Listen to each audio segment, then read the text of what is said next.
Feeling stuck is a good indicator that something needs to be released from your life. Yet, when it regularly feels like the chaos of running kids, making sure they're fed and bathed, while also taking care of the household and your relationship with your spouse and hopefully even yourself seems to dictate your life, it may make the thought of letting go of anything seem impossible. Which is why it's essential to carve out time in your schedule to actually focus on the task of letting go.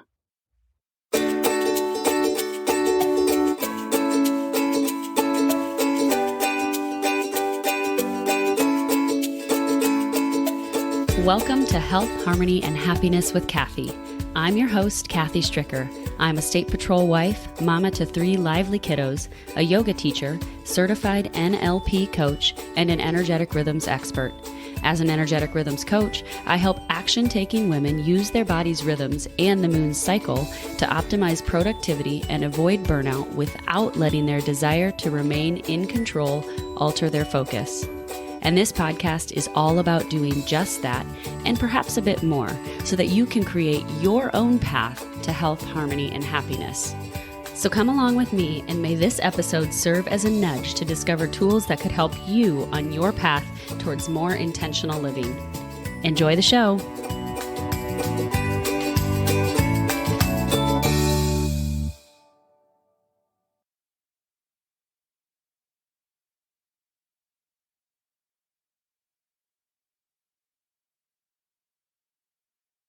Hey friends, welcome to episode 82 of the podcast. We are trucking right along with this show, and I just want to put the bug out there that if you have ideas of things you would like to hear about on the podcast, please send them my way. My email is everywhere on my website, so you can head over to KarenYogaandWellness.com and shoot me an email or shoot me a message, however, through Instagram or Facebook, however you would like. But if there's something you want to learn about, hear about, or someone that you think would be a great person for me to interview on the show, let me know. I would love to hear from you. We are coming right up on a full moon this coming Tuesday. So we are talking all about letting go today. Full moons signify the start of the releasing process. Today's episode is brought to you by the Daily Rhythms Tracker. Since we are talking all about releasing today, there is an ideal time for you to release, whether you are using nature's rhythms or your own body's rhythms. There's an ideal time that starts to want to happen. I'm going to preface this with, I don't exactly take into account all of what the cosmos are doing. So most of the time, planets are also doing other things, whether they're in retrograde or crossing certain nodes or moving into a certain sign. And I don't do all that astrology stuff.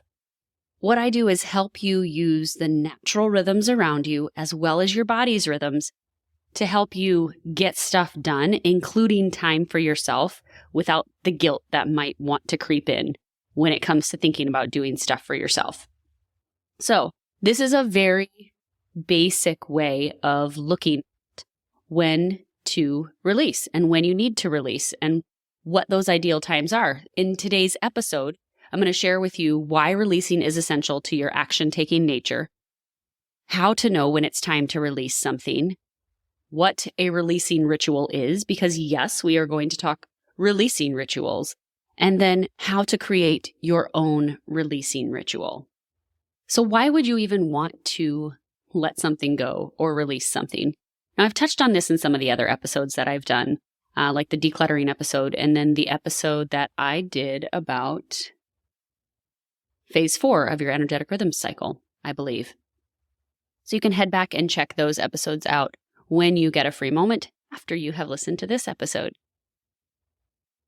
The reason we need to let stuff go in our lives or surrender stuff or release things that may no longer be serving us is because otherwise they clog up your energy.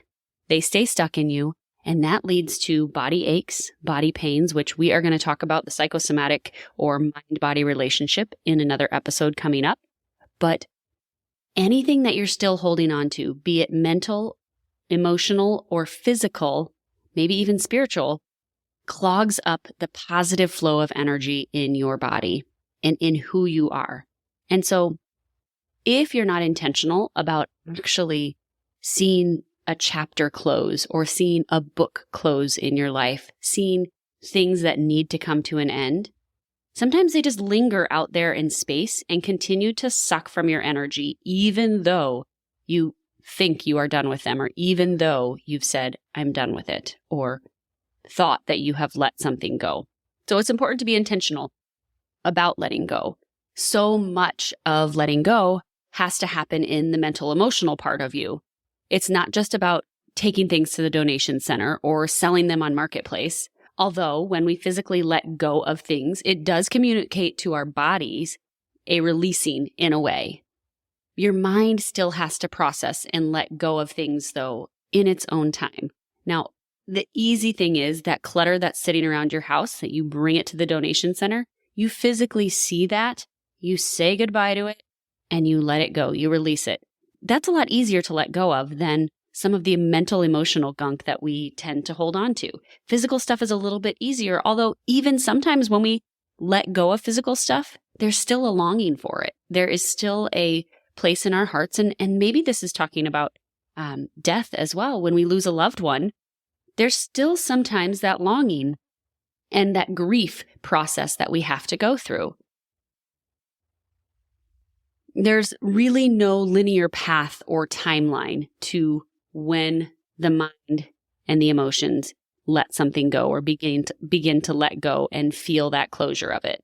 But so often, we don't have the physical stuff to just drop off at the donation center, allowing our brains to separate from it. Instead, we carry with us mental and emotional beliefs and wounds that sometimes aren't so easy to let go of. And if we don't tend to them or pay attention to them, they have a tendency to come out in other ways, like in physical ailments or disease within the body, as I mentioned a moment ago. Releasing or letting go is actually an essential part of productivity. It's normal to think of productivity in terms of just checking things off your list and getting things done, because that's who you are most likely. If you're listening to this podcast, you like to have the list, check the things off, and really feel good about yourself because you accomplished all these things. But what about the times that you don't actually check anything off the list because the projects are so big and they're taking forever? It can feel a little bit defeating, but it's all part of the process of productivity. There's actually a 4-step process that productivity follows. It's not just do something, start something new. Do something, check it off, start something new. It's a 4-step process. And I've talked about this before. I'll share with you a little bit more about it today. When you begin to think of productivity like this, in these 4 phases, you are actually able to live in your highest energetic state or energetic presence in the world, which means you are flowing instead of trying to control that seemingly uncontrollable chaos around you. You are allowing, you are surrendering in a way. We'll go further into the productivity conversation in another episode, but for now, you need to know that the 4 stages of my flow productivity model that I use are: number 1, free to rest and receive. The second stage is let the plans unfold, where you are beginning to plan, beginning to take action. Number 3 is to own it, to actually do the things, take the action, change the mindset. Number 4 is to witness the outcome, to just observe, to notice what has happened, what has changed since you moved through this process. And it's that third phase, the owning it, that releasing is initiated. It doesn't complete necessarily there. Sometimes it takes moving through that 4th phase to actually complete the phase of releasing. Just like the full moon, it peaks. That's the peak of the moon. And it starts releasing then. Well, when you move into that 3rd phase of productivity, the owning it, where you're taking action, where you are doing the things you need to do, that's the part where you are starting the process of releasing. Releasing aligns with the peak of summer or flowering in plants and the full moon in the natural world. In your body, it aligns with ovulation. It's the time when you start to shed what's no longer serving you, just as nature does that.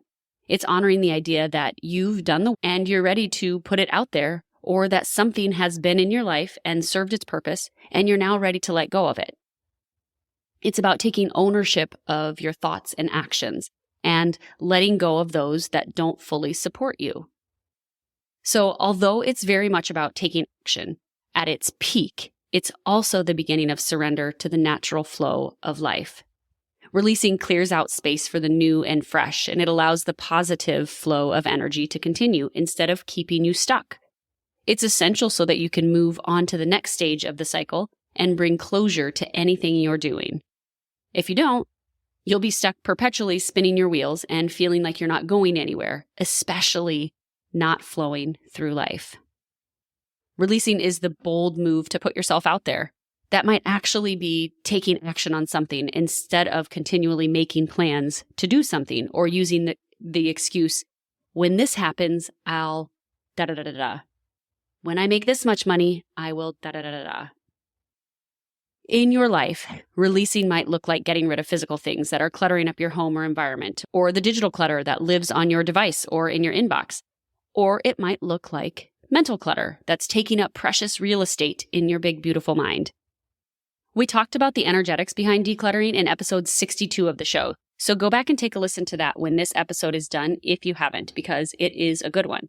But just like physical clutter can make you feel more chaotic, stressed, or contracted, mental and emotional clutter can absolutely do the same. And we often take the least amount of action when it comes to that mental and emotional clutter because we think it's just something we have to live with. But I'm here to bust that myth. You don't have to live with the mental and emotional clutter anymore. There is a way to let go of it. It takes a little bit of work. It takes a little bit of surrender. And it might take reminding yourself that you're releasing it multiple times. But it's absolutely possible. And when you are able to let go of whatever is stuck in your brain, you experience freedom and flow. And let me tell you, friends, that is beautiful. And this is where it might take the help of other people in your life to help you let go of that mental emotional clutter. It might take help from a coach. It might take help from a therapist. It might take help from your energy worker or your massage therapist. It might take help from a friend just lending a listening ear. Whatever it is, letting go of the mental emotional clutter is definitely freeing. Forgiving also falls into this category as well. So you may consider what needs to be forgiven in your life when you're preparing for your releasing ritual. So how do you know when it's time to release something?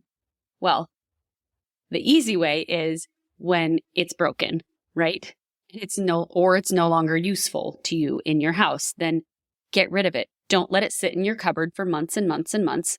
Get rid of it. Don't let it sit next to the garbage or in the garage for months because you don't know what to do with it and it doesn't work anymore. Just get rid of it. Just throw it out. Get rid of it.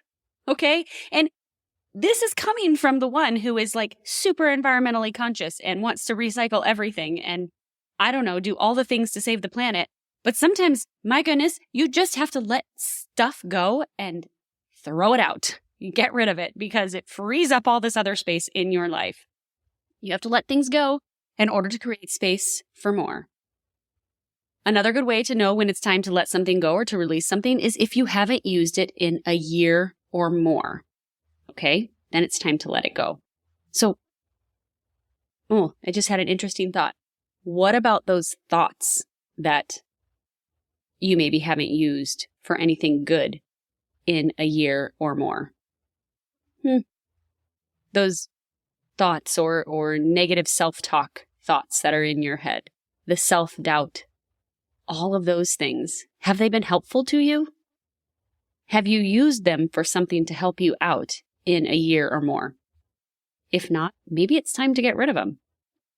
Another good indicator that it is time to get rid of something is that you don't actually go back to that email and read it like you thought you would, right?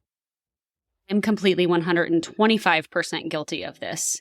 I like to keep those emails because I think I'm just going to go back and read that at some point, or that's going to be useful.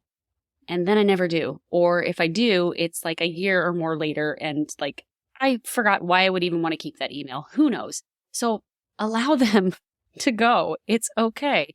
Read them, skim them, read quickly, then let it go. Another good indicator is if you are living with a heaviness in your mind about something that doesn't seem to go away no matter what you do to try to fix or control it. Something that feels heavy in life is definitely a good indicator that you may need to examine it and see if it needs to go. One of my favorite questions to ask my kids is, was that helpful or hurtful? Now, if you're a parent, you've probably heard this before. But if you're not a parent, this works really well with the thoughts in your mind as well. Is it helpful or is it hurtful? Right? It can also be used when knowing when to get rid of something. Is this helpful or is it hindering me from moving forward in life? Just a thought that just came to me and I thought I should share that.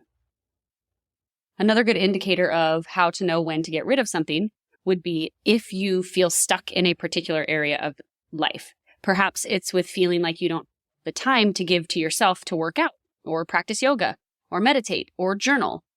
And in that case, what is the barrier that's keeping you stuck? Is it needing help with the kids so that you can do that, or having a conversation with your spouse so that he or she can take some of the load and you can give back to yourself? Or other habits? Or could it be other habits that are getting in your way of giving time to yourself? Or lack of motivation? Or maybe it's just a belief pattern about working out or movement that's keeping you stuck. Whatever it is, when you feel stuck, it's a good indicator that something is calling for your attention to be released. And that's when you have the invitation to dig in or lean in or dive deep into what might be keeping you stuck. Enter the releasing ritual. All right. Now remember from one of the previous episodes that I did about rituals, that a ritual is a sacred way of putting your spirit and authenticity into a habit to give it more meaning in your life. It's an intentional act that results from an increase in the amount of attention or energy you put into it. All right, so it's taking a regular old habit and putting meaning behind it, basically. I talk more about the benefits of making mundane tasks or habits you do regularly into a ritual in an intention setting ritual episode I shared recently. Again, you can check that out when you're done listening to this episode. When we talk about intention setting and releasing, they are rituals because they're something that you ideally want to do at least monthly. And when you make it ritualistic, you're more likely to enjoy it and stick with it and look forward to it. It's a time to look at the past month. A releasing ritual is a time to look at the past month, forgive what needs to be forgiven, and let go of that which no longer is serving you, whatever feels heavy in life. And a releasing ritual or a ceremony helps you place intention around whatever it is you want or need to let go of. So how do you create your own releasing ritual? Super simple, friends. Don't overthink it. Don't overcomplicate. I know some of you out there are much like me, and we like to overthink things, overanalyze. Resist the urge to do that. This is one of those times where you get to listen to your inner guidance and do what feels best. I'm going to give you some guidelines, but really, honey, do what feels best, okay? The full moon is a beautiful time to do this process because it aligns with nature's rhythm to begin the process of releasing. But another good time to do the releasing ritual is mid-cycle of your menstrual cycle. It's right around ovulation. It's a time to let emotions out.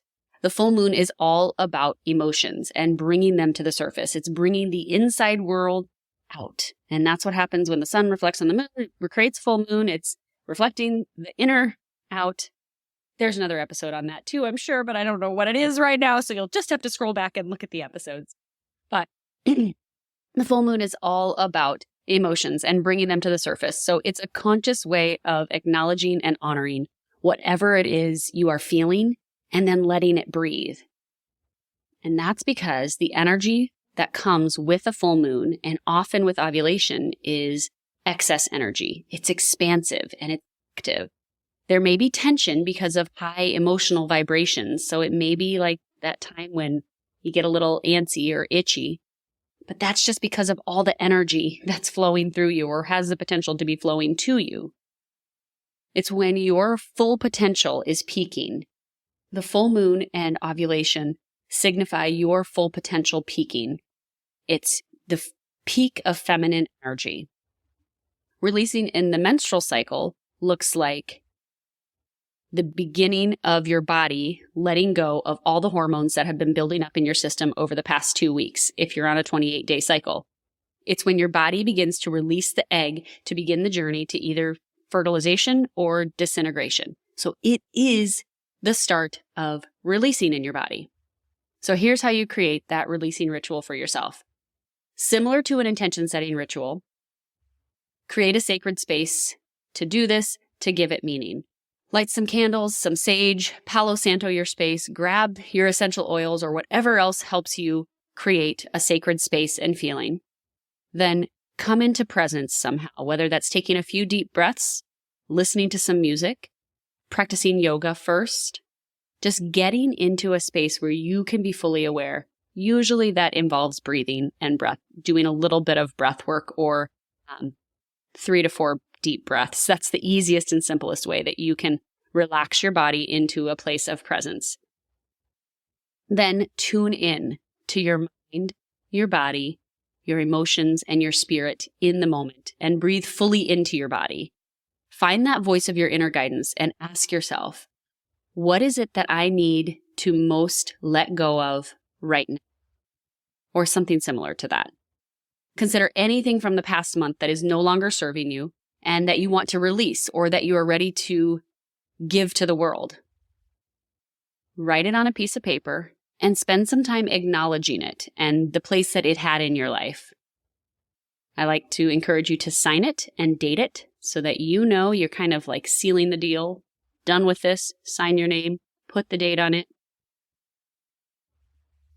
And then maybe do a little bit of visualization. Now, it might not look exactly like this, but here's an idea of what it could look like. Close your eyes, visualize the item in front of you, and then see the item wrapped in your love with a pink glow or light surrounding it.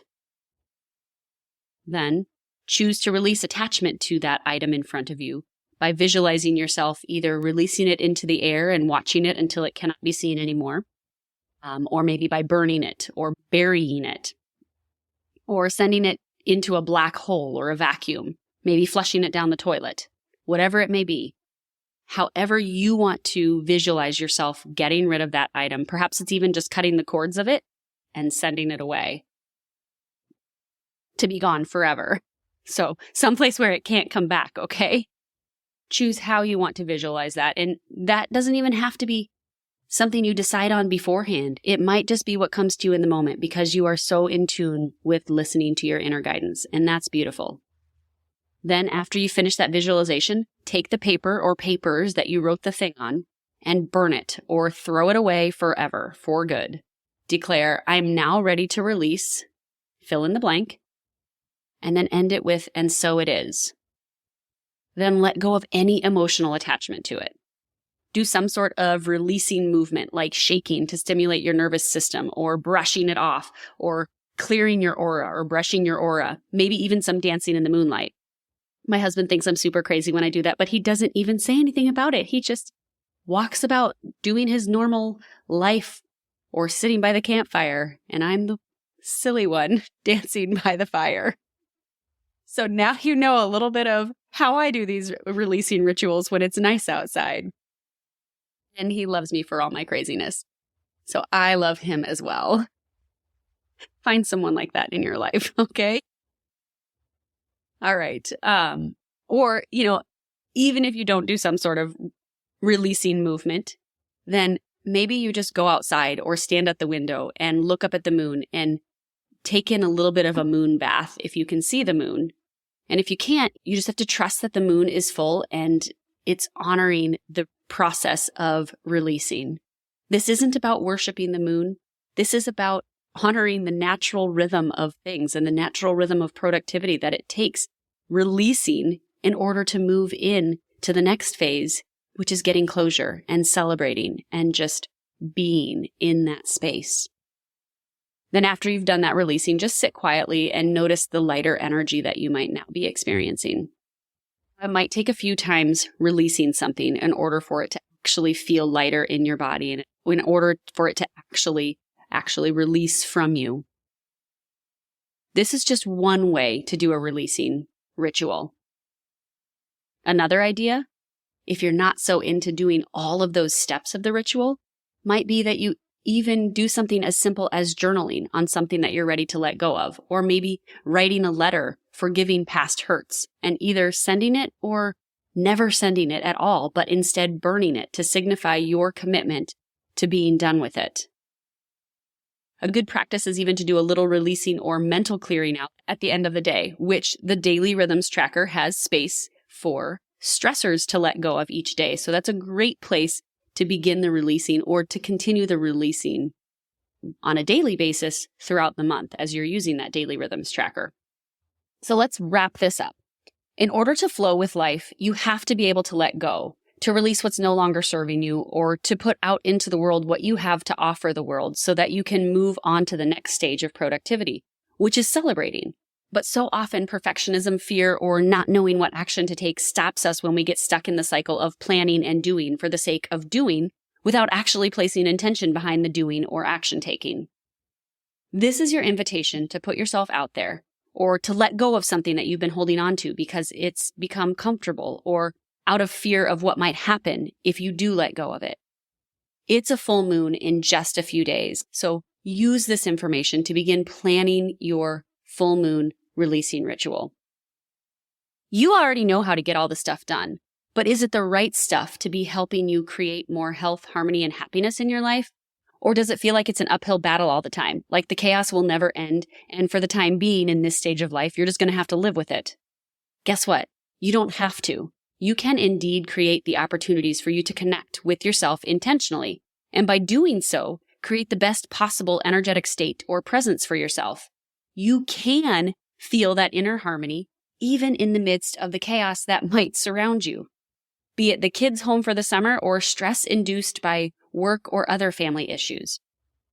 And one of the ways to create that connection time with yourself, just like yoga, meditation, or the intention setting ritual I encourage you to do each month, is also to do a releasing ritual each month. It doesn't have to take a lot of time, and it can be as simple or as elaborate as you choose. It doesn't have to look the exact same each month. It's just you being intentional about connecting with yourself and allowing your mind to let go of whatever isn't serving you anymore, or to put something out there into the world that needs to be birthed, that needs to be shared, okay? There is a correlation between full moons and babies being born. Also, hospitals have statistics on it. So just so you know, full moons are also a great time to birth things into the world, be it people or projects, or boldness in your own self. Releasing is a part of nature's natural rhythm. We see it with the moon, the seasons, flowers, the female body. All these things do it naturally. But with your mind, it's not as automatic. You have to create that space to help your mind, heart, spirit, and body let go of things sometimes. Because you know that once you truly can let go of something in your mind and cut that cord, your body will most certainly respond positively, and physical ailments will likely shift and change for the better. You just have to make the choice to let go. And a releasing ritual can help you do that. So next Tuesday, when the full moon is out, grab some paper, light a candle or a campfire, and ask your inner guidance what it is you need to release most. You might not even have to ask. You might just know. Then write it down, sign it, and date it. Thank it for being in your life. See yourself being blessed by it, even if it was challenging. Surround it with love and imagine it leaving you in whatever way works for you. Maybe it's floating away, burning it, cutting the cord with it, flushing it down the toilet, whatever feels most natural to you. Then burn that piece of paper or those pieces of paper that you wrote it on and do some self-regulating movement to release the energy from your body and regulate your nervous system. And remember that this might have to be done more than once. Release attachment to the outcome and just see what happens. That's all I've got for you today, friends. If this episode was helpful, would you so kindly share it with at least one other person, or maybe even share it in your social media stories and tag me in it so that more people can find this podcast and can benefit from it. Until next time, I'm Kathy Stricker, helping you find and use the rhythms in and around you in all you do. Cheers to cultivating your own version of health, harmony, and happiness in your life.